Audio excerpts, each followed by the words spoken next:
नमस्कार दोस्तों।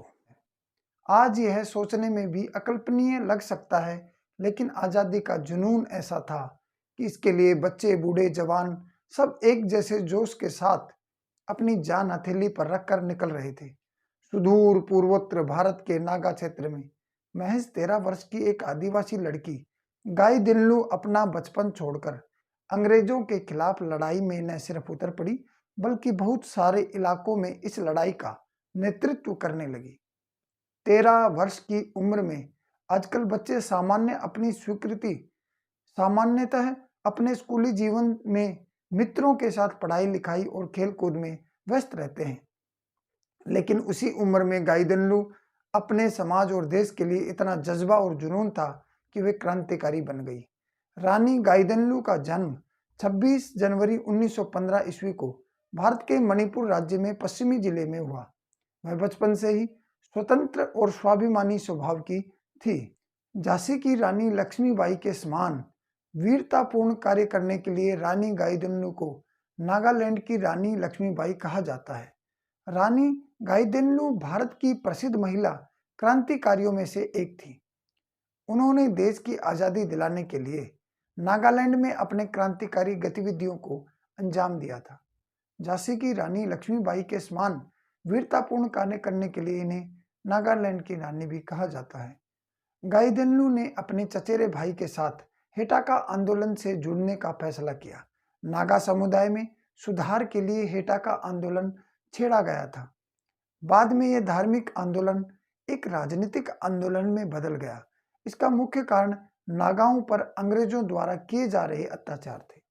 इसका केवल एक मकसद मणिपुर और नागा आबादी वाले क्षेत्र में ब्रिटिश उपनिवेशवाद को उखाड़ फेंकना बन गया। गाइदिन्लू द्वारा चलाए जा रहे आंदोलनों को दबाने के लिए अंग्रेजों ने वहां के कई गांवों को जलाकर राख कर दिया, लेकिन वे आदिवासियों का उत्साह कम नहीं रहा और अपने स्थान बदलते रहे। अंग्रेजों की सेना पर छापामार प्रहार करते हुए गाइदिन्लू ने एक ऐसा किला बनाने का फैसला किया जिसमें उसके 4000 साथी रह सके, और इस पर काम भी चल रहा था। अंग्रेजों की सेना ने अचानक आक्रमण कर दिया और गाइदिन्लू गिरफ्तार कर ली गई। उन पर मुकदमा चला और आजीवन कारावास की सजा हुई। जेल में जब उनसे नेहरू जी मिलने पहुंचे तो उनके हौसले और साहस से प्रेरित होकर उन्होंने उसे रानी की उपाधि दी। 1947 में जब देश स्वतंत्र होने पर रानी गाइदिन्लू जेल से बाहर आ गई। जब वे रिहा होकर आई तो नागालैंड में उनका भव्य स्वागत हुआ।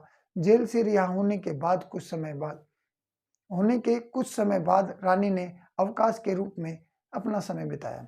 तत्पश्चात अपने क्षेत्र में कबीले की राजनीतिक तथा सामाजिक समस्याओं के समाधान के लिए उन्होंने महत्वपूर्ण भूमिका शुरू कर दी। रानी ने इस देश की आज़ादी के लिए अपनी जवानी तक बलि पर चढ़ा दी थी।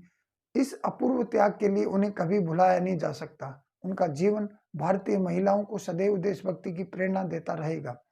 स्वतंत्रता संग्राम में साहसपूर्ण योगदान के लिए प्रधानमंत्री की ओर से ताम्रपत्र देकर और राष्ट्रपति की ओर से पद्म भूषण से मानद उपाधि देकर उन्हें सम्मानित भी किया गया।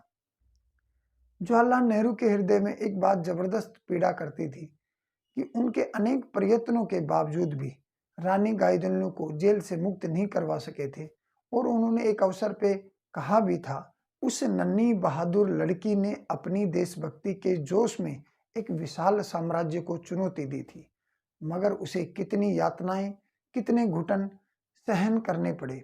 पहाड़ की ताजी खुशनुमा हवाओं में वह कभी नहीं आ सकेगी। पहाड़ की ढलानों और जंगली कुओं में अब वह कभी आज़ादी से नहीं घूम सकेगी। वह छोटी चिड़िया सी गाइदिन्लू रानी चुपचाप बैठी रहती होगी, अंधेरे में कैद छोटी सी कोठरी में अकेले, बिल्कुल अकेले, अपनी यातनाओं को चुपचाप झेलते हुए। अफसोस है कि हिंदुस्तान अपनी इस बहादुर बिटिया के बारे में जानता तक नहीं। भारत की बहादुर बेटी नागा पहाड़ियों की वह पवित्र संतान है जिसके सांस सांस में पहाड़ी हवाओं की आज़ादी बसी हुई है।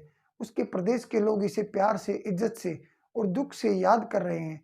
एक दिन आएगा जब सारा हिंदुस्तान उसे याद करेगा, उसे इज्जत बख्शेगा, कैद खाने के दरवाजे खोलकर वह बाहर ले जाएगा। रानी गाइदिन्लू का निधन 17 फरवरी 1993 को हुआ। जय हिंद, जय भारत। दोस्तों, आपको यह वीडियो अच्छी लगी है तो चैनल को सब्सक्राइब, वीडियो को लाइक, कमेंट एंड शेयर जरूर करें। धन्यवाद।